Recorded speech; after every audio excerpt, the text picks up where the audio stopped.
दोस्तों, बाबा हनुमान और बाबा नीम करोली बहुत ही दयालु है। वो अपने भक्तों को कभी भी तकलीफ में नहीं देख सकते।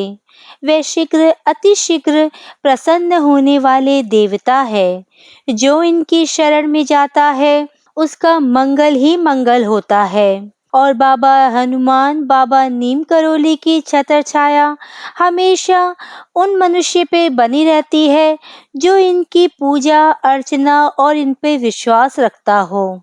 जैसे एक माँ अपने बच्चे का दिन रात ख्याल रखती है, उसके खाने पीने, पहनने ओढ़ने, सोने जागने, हर तरह से उसका ख्याल रखती है, दिन भर चिंतित रहती है। वैसे ही हमारे नीम करोली बाबा भी माँ की भांति हमारे लिए चिंतित रहते हैं। बाबा नीम करोली भी चाहते हैं कि मेरे भक्तों पर कभी कोई मुसीबत ना आए और उनकी हर मनोकामना बाबा पूरी करने की पूरी चेष्टा करते हैं। बाबा तो हमारे पिछले से पिछले जन्म, हर एक जन्म की सारी कहानी जानते हैं, सारा वृत्तांत जानते हैं, सारे कर्म जानते हैं। जिसका जैसा कर्म होता है बाबा उसी के अनुसार उसे फल देते हैं। बाबा नीम करोली हमें अपने कर्मों के अनुसार ही फल देते हैं। जितने हम चिंतित रहते हैं खुद के जीवन को लेकर, उससे कई ज्यादा चिंता में तो हमारे बाबा नीम करोली रहते हैं। बाबा हमें दुखी बिल्कुल नहीं देख सकते। जो भक्त बाबा नीम करोली पर सच्चा विश्वास करता है उसी का विश्वास जीतता है। दोस्तों, बाबा को हमारी मनोकामना पूरी करने में देर अवश्य लग सकती है, लेकिन वो पूरी अवश्य होती है। कहा भी जाता है कि भगवान के घर में देर है पर अंधेर नहीं। बाबा तो इतने दयालु है कि वो अपने भक्तों को खुशी दिए बिना तो रह ही नहीं सकते। दोस्तों, बाबा अपने भक्तों को लेकर कितने चिंतित रहते हैं, कितने सतर्क रहते हैं, आइए जानते हैं एक कथा के अनुसार। दोस्तों, मुकुंदा जब महाराज जी के भक्त थे, उस समय उनकी माली हालत ठीक नहीं थी। वह गरीबी का जीवन जी रहे थे और दुखों से उनका जीवन घिरा हुआ था। उनका परिवार जब देखता था कि मुकुंदा महाराज जी की इतनी सेवा करते हैं, महाराज जी पर इतना विश्वास करते हैं, तो उनके परिवार के मन में ये इच्छा जरूर उठती थी कि बाबा इन पर कृपा करेंगे और इनके भी दिन बदलेंगे। दोस्तों, बाबा की जिस पर कृपा हो जाए वह भिखारी भी राजा बन जाता है, लंगड़ा भी चलने लग जाता है, अंधा पूरे ब्रह्मांड को देख सकता है। मुकुंदा बाबा से मिलने के लिए बेहद तत्पर थे। मुकुंदा की हालत बहुत ही खराब थी, इसलिए वे पाई पाई जोड़कर बाबा के दर्शन के लिए निकल गए। 13 जून 1973 को जब वह लखनऊ से कैची धाम और वहां पर 15 जून के भंडारे का भोग पाने के लिए गए, तो वहां पर बाबा बरामदे की गद्दी पर समाधि से बैठे थे, आंखें मूंदे हुए और बिल्कुल भी हिल नहीं रहे थे। ना ही बाबा के शरीर में कोई कंपन हो रही थी। ऐसा लग रहा था कि बाबा कहीं और भ्रमण कर रहे हैं। यहाँ तो उनका मात्र शारीरिक पुतला है। कोई ऐसी घटना बाबा की कोई नई नहीं थी। बाबा का ऐसा समाधि हो जाना और कहीं जाकर भक्तों की सहायता करना, ये हमेशा कैची धाम में चलता रहता था और बाबा भी अपने भक्तों से ऐसी लीला को छिपाते नहीं थे। तब मुकुंदा ने देखा कि बाकी 3 और भक्तों दर्शनार्थियों की भारी भीड़ लगी है। सामने का काफी क्षेत्र तो विदेशियों से भरा पड़ा है। बाबा तभी अपनी आंखें खोलते हैं जब प्रसाद, फल या फिर मिठाई बांटते, फेंक फेंक कर वे प्रसाद बांटते। फिर किसी दुखी की फरियाद सुननी होती तो सारा प्रसाद उसी की झोली में डाल देते। उस समय बाबा किसी से बात नहीं करते थे, लेकिन हाँ, रामकुटी में बाबा सभी से खुलकर बातें करते। मुकुंदा कहते हैं कि 15 जून का भंडारा था और 15 जून निकल गया। 16 जून को मैं वापसी के लिए अपना सामान लेकर आश्रम से मंदिर प्रांगण में ले आया।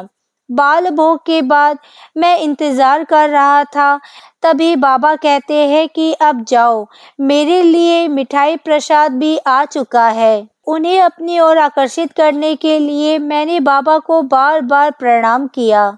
जब भी बाबा राधा कुटी या राम कुटी से बाहर निकले, पर मेरी तरफ देखकर उन्होंने जाओ नहीं कहा, क्योंकि ये बाबा का सशरीर अंतिम दर्शन होगा। इसी कारण से मुझे अधिक समय के लिए अपने श्री चरणों में शायद बाबा रोकना चाह रहे थे, और इसी कारण से भी इस बार जिस गंभीरता से मुझसे बात कर रहे थे, उस तरह पूर्व में कभी भी बाबा ने मुझसे ऐसे बात नहीं करी। मैं अज्ञान तब क्या समझता था। उस समय उनके इस आचरण को 3 बज गए थे और दोपहर के फिर 4 बजे और फिर 5 बज गए। अपना सामान समेटकर आश्रम खंड में चला गया। करता भी क्या? सरकार ने जाओ तो कहा ही नहीं, और मैं जाता भी कैसे? मेरे बाबा जब तक मुझे जाओ नहीं कहते, मैं तो वहां से हिल भी नहीं सकता। 16 जून का दिन तो यूं ही बीत गया। फिर आया 17 जून का दिन। तब मुझे लखनऊ में मेरे अपने काम की चिंता होने लगी, क्योंकि मैं वहां पर अपने काम काज छोड़ कर आया था और अवकाश भी मेरा खत्म होने को आ गया था। उस दिन बाबा अपने नियमित समय पर बाहर भी आ चुके थे और फिर सुबह 11 बजे प्रसाद पाने के लिए वे चले गए। मैंने बस आज चले जाने का निश्चय कर लिया था, परंतु मेरे हेतु कुछ और ही वात्सल्य लीला बाबा रच रहे थे, जिसका मुझे बाद में पता चला कि श्री सिद्धि माँ से बाबा जी प्रसाद पाकर बाहर आ गए, तो मुझे पीछे के दरवाजे से बाबा की राधा कुटी के सामने प्रांगण में बुलाकर ले गया। वहां पर श्रीमान कुटी के बरामदे में खड़े थे। हाथ में 2 रोटी रखी हुई थी। मैंने जब देखा तो मुझे कुछ भी समझ में नहीं आया, लेकिन मुझे देखकर श्री माँ बोली कि ले मुकुंदा, महाराज जी तेरे लिए देकर गए हैं अपनी थाली से, और कहा कि मुकुंदा को बुलाकर दे देना। लेकिन दादा जो है वे अभी बुलाते हैं, यही कहते रह गए। मुकुंदा कहते हैं कि मैं समझ गया था दादा ने ऐसा क्यों कहा। दादा महाराज जी के बहुत ही बड़े प्यारे भक्त रहे हैं, और जब महाराज जी भोजन कर रहे थे उस समय अगर बाबा मुझे अंदर बुलाते तो हो सकता है कि महाराज जी भावुक हो जाते और सही से भोजन प्रसाद नहीं कर पाते। इसी चिंता से अपने स्वामी की सेवा में दादा ने मुझे अंदर नहीं बुलाया। मुकुंदा कहते हैं कि बाबा का अपने प्रति ऐसा वात्सल्य प्रेम देखकर मेरी आंखों से प्रेम के आंसू बहने लगे। वह अन्नपूर्ण प्रसाद श्री माँ के हाथों से लेकर माथे से लगा लिया। इस घटना की याद जब भी करता हूँ तो मेरी आंखें भर आती है और मैं रोने लग जाता हूँ। उस दिन बाबा के वह दर्शन और उनकी सहशरीर अंतिम दर्शन बन गए। दर्शन तो क्या बन जाते, सरकार मुझे ये जता गए कि मेरे लिए कितनी चिंता करते हैं। देखो ना, अपने ही थाली का भोजन मुझे प्रसाद के रूप में दे गए। जो बाबा ने ग्रहण किया वह प्रसाद जब मैंने धारण किया तो सीधी सी बात है कि बाबा ने मुझे अब ढक लिया है। बाबा अब मेरा सब कुछ हो गए हैं। दोस्तों, मुकुंदा ने जो भाव बताए वह बहुत ही अद्भुत है। बाबा अपने हृदय में अपने भक्तों के लिए इतना ज़्यादा प्रेम रखते हैं कि बाबा भोजन करते समय भी अपने ही भक्तों के बारे में सोचते हैं।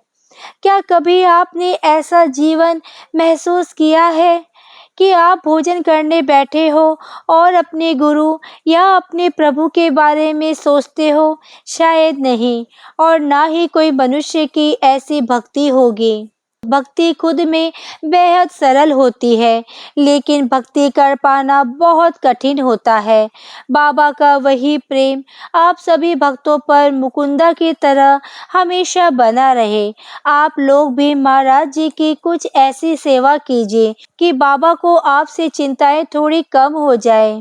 पहली बात तो ये है दोस्तों कि इंसान अपने जीवन में गलत कर्म करता है, खुद ही गलतियां करता है, खुद ही अपने जाल में फंस जाता है और फिर बाबा से दिन रात कहता है कि बाबा मुझे बचा लो, बाबा मेरा ये पूरा कर दो, बाबा मेरा वो पूरा कर दो। कभी खुद में झांक कर देखा है कि क्या गलती की है? कितनी मूर्खतापूर्ण बात है ये। खुद को सुधारने से पहले सब कुछ बाबा पर सौंप देना। अरे पहले खुद में झांक कर देखो, क्या गलतियां की है? क्या सही मायने में बाबा से प्रार्थना करने के सही हकदार है? अगर हाँ, तो सचमुच में बाबा से प्रार्थना करें, और अगर खुद गलती करके बाबा पर ये थोप देते हो तो सोचो बाबा को कितनी चिंताएं दे रहे हो। मत कीजिए ऐसा बाबा के साथ। बाबा तो बहुत दयालु है। जैसे माँ ये जानती है कि मेरा बच्चा लायक नहीं है, फिर भी वह उसे अपने वात्सल्य में ढक लेती है, वह उस पर अपनी ममता लुटाती रहती है। वैसे ही हमारे नीम करोली बाबा है। ये जानते हुए भी कि भक्त जो मांग रहा है वह सही अर्थों में सही है या नहीं, बाबा फिर भी उसे देने की पूरी चेष्टा करते हैं, क्योंकि बाबा अपने भक्तों को अपने बच्चों की तरह मानते हैं। उन्हें दुखी या रुआसा नहीं देख सकते। दोस्तों, खुद में झांक कर देखिए, क्या गलतियां पिछले समय में की है, क्या गलतियां आज कर रहे हैं। उन गलतियों को परखिए, उन गलतियों को सुधारिए, जड़ से खत्म कीजिए उन्हें। और यही आपका परम कर्तव्य, परम कर्म होना चाहिए कि खुद की गलतियों को पहले सुधारूं, फिर बाबा के सम्मुख खड़े होकर प्रार्थना करूं। दोस्तों, अपने घर में भी जाने अनजाने बहुत सारी गलतियां कर जाते हैं। दिन भर में जो कुछ किया है, रात को केवल 15-20 मिनट बैठकर सोचिए कि आज पूरे दिन में क्या अच्छा और क्या बुरा किया है। जो अच्छा किया है वो प्रभु को सौंप दे, जो बुरा किया है उसे ठीक करने की चेष्टा करें। जाने अनजाने कोई गलती हो गई है उसका पश्चाताप करें, बाबा के सम्मुख बैठकर सारी बातें करें और कहे बाबा अब मैं इन गलतियों को सुधारूंगा, इन गलतियों को सुधारने की चेष्टा करूंगा, और जिस दिन ये मेरी गलतियां सुधर गई आपके सम्मुख बैठकर सुंदरकांड का पाठ करूंगा। सुंदरकांड का पाठ बाबा नीम करोली को अति प्रिय है। सीता राम नाम का जाप बाबा को प्रिय है। दोस्तों, जितना हो सके सीता राम नाम का जाप करें। दोस्तों, आपके घर में भगवान के रूप में आपके माँ बाप रहते हैं। अपने माता पिता की सेवा करें, उन्हें जो वस्तुएं चाहिए यथाशक्ति उन्हें ला कर दें, क्योंकि जब हम छोटे थे तो वह हमारी ज़रूरतों को पूरा करते थे। आज वह अपने वृद्धावस्था में है तो उनकी ज़रूरतों को पूरा करना आपका फ़र्ज है। आप उनकी ज़रूरतों को पूरा कीजिए, उनकी सेवा कीजिए। माँ बाप की सेवा ही प्रभु की सेवा है। जो माँ बाप की सेवा करता है, जो औरतों का सम्मान करता है, अपनी पति, अपनी पत्नी, अपनी बेटी, अपनी बहन, जो इनका सम्मान करता है, भगवान स्वयं प्रसन्न हो जाते हैं। और यही से हमारी गलतियाँ शुरू होती है और यहीं पर ख़त्म, क्योंकि सबसे ज़्यादा गुस्सा, सबसे ज़्यादा खीज हम इन्हीं पर उतार देते हैं, जो कि बहुत गलत है। इन्हें हमेशा खुश रखिए। इनकी जितनी हंसी की आवाज़ें आपके घर से आएगी, उतना ही प्रभु आपसे प्रसन्न रहेंगे। दोस्तों, जितना हो सके अपने प्रभु, अपने गुरु, अपने आराध्य को कम से कम चिंताएँ दीजिए। हमारी जो चिंताएँ हैं, यही तो हमारी मूर्खता का परिणाम है। जय सीताराम, जय नीम करोली बाबा। आज के वीडियो में बस इतना ही। अगर आपने मुझे अब तक सब्सक्राइब नहीं किया है, तो सब्सक्राइब ज़रूर करें। कमेंट और लाइक करना ना भूलें। इसी कामना के साथ कि आप हमेशा खुश रहें, स्वस्थ रहें। नमस्कार।